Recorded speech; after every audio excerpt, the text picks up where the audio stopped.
Assalamualaikum warahmatullahi wabarakatuh. Saya Indah Neti Zahro, tim 073 dari kelompok 8 Komunikasi Bisnis.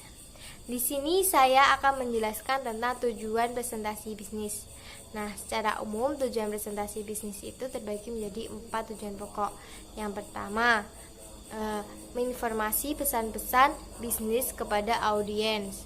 Nah, pesan-pesan yang disampaikan itu harus menarik, yang sederhana, mudah dipahami dan enak didengar oleh audiens.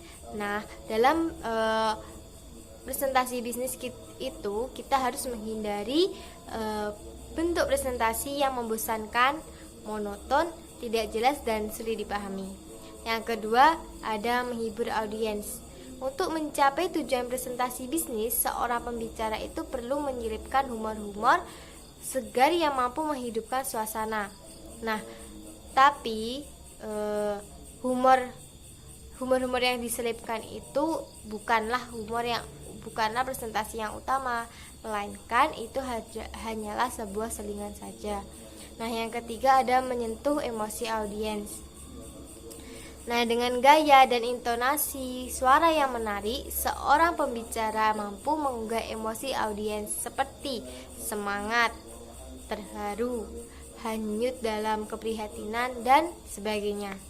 Yang keempat, ada memotivasi audiens untuk bertindak sesuatu. Nah, dalam memotivasi audiens, seorang pembicara perlu menyatakannya secara eksplisit dan bukan menggunakan bahasa basa-basi. Terima kasih.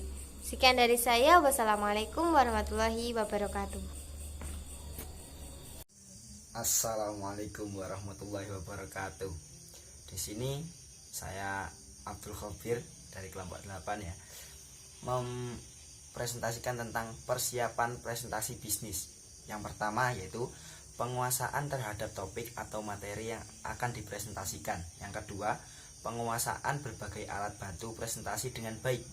Yang ketiga, menganalisis audiens. Yang keempat, menganalisis berbagai lingkungan lokasi atau tempat untuk presentasi.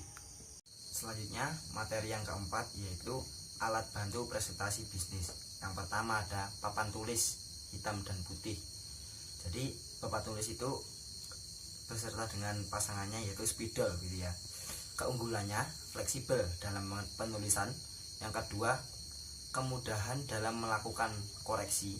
Jadi untuk koreksi ini langsung dilakukan bisa.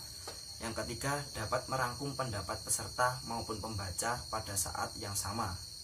Sedangkan untuk kelemahannya yaitu tulisan tangan seringkali sulit dibaca. Itu tergantung penulisnya ya. Kalau penulisnya tulisannya jelek ya mohon maaf.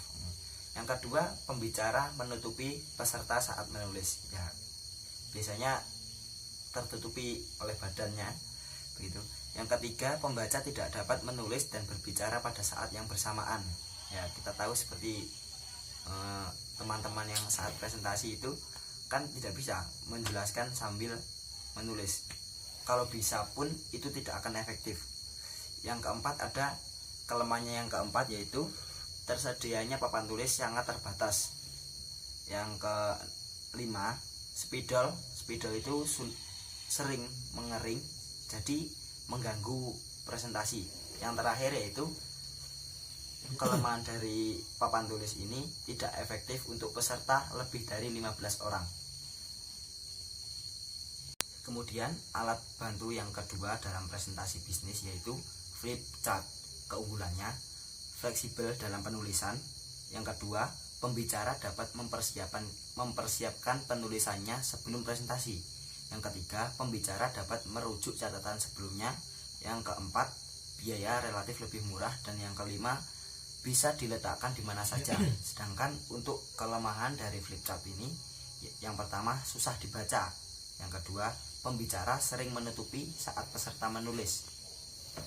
Yang ketiga, pembicara tidak dapat menulis dan berbicara pada saat yang sama. Yang keempat, mutu kertas yang jelek dan kemungkinan spidol yang digunakan macet. Yang kelima, biasanya kertas flip chart hanya digunakan untuk sekali presentasi saja. Yang terakhir yaitu flip chart ini tidak efektif untuk peserta lebih dari 20 orang.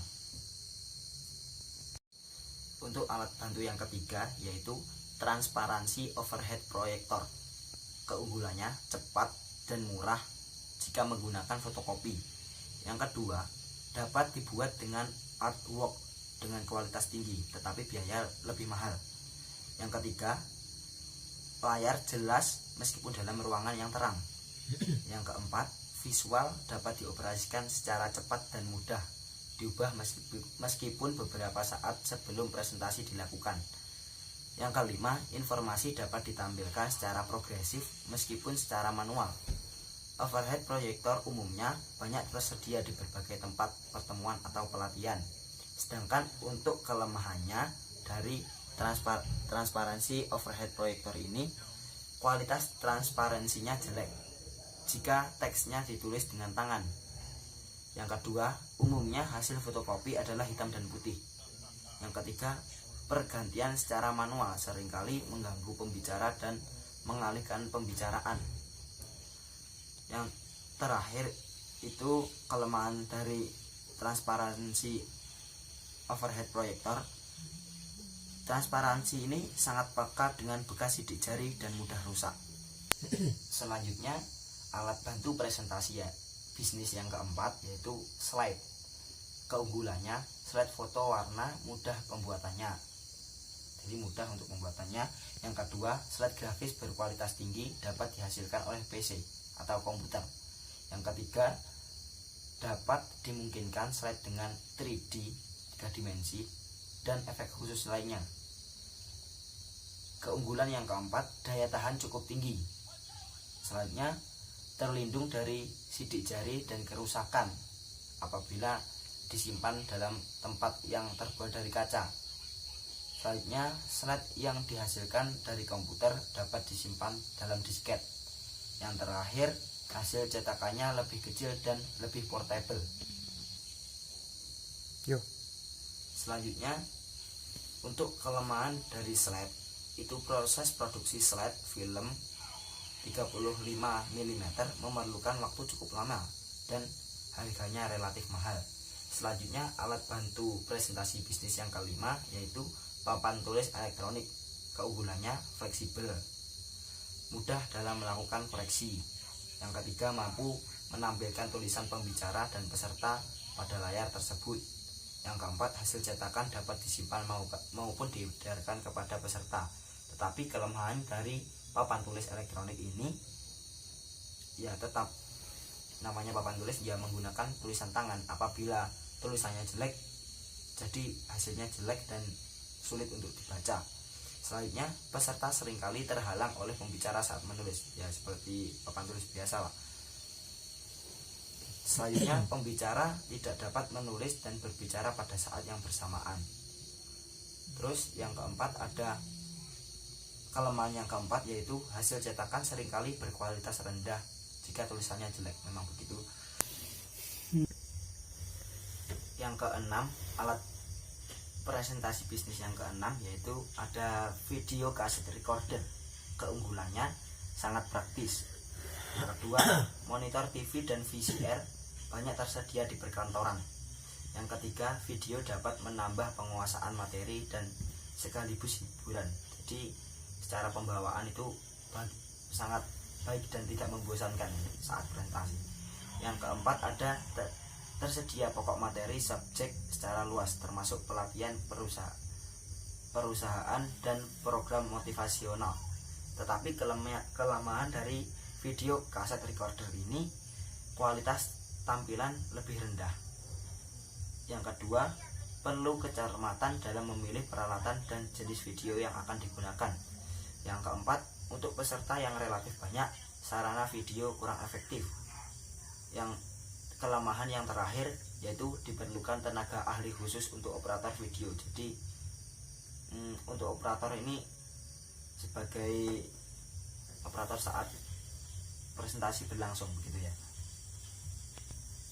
Selanjutnya, alat presentasi bisnis yang selanjutnya yaitu panel LCD. Keunggulannya, proyeksi data secara langsung dari PC ke real time.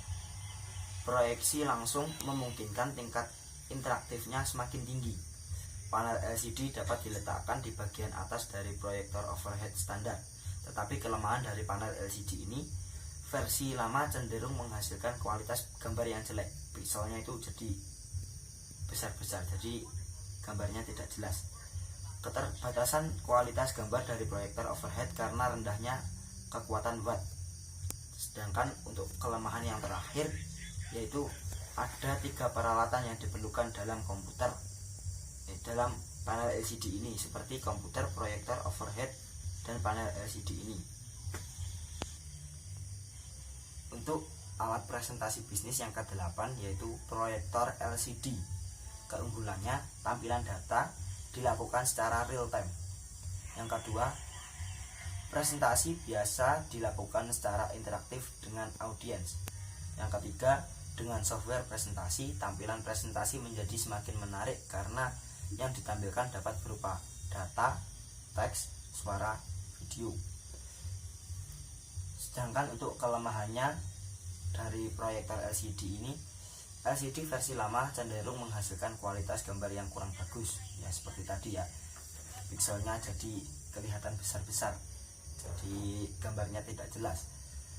Yang kedua, harga LCD proyektor masih cenderung mahal, apalagi dengan kualitas yang bagus, nah, seperti digunakan pada umumnya.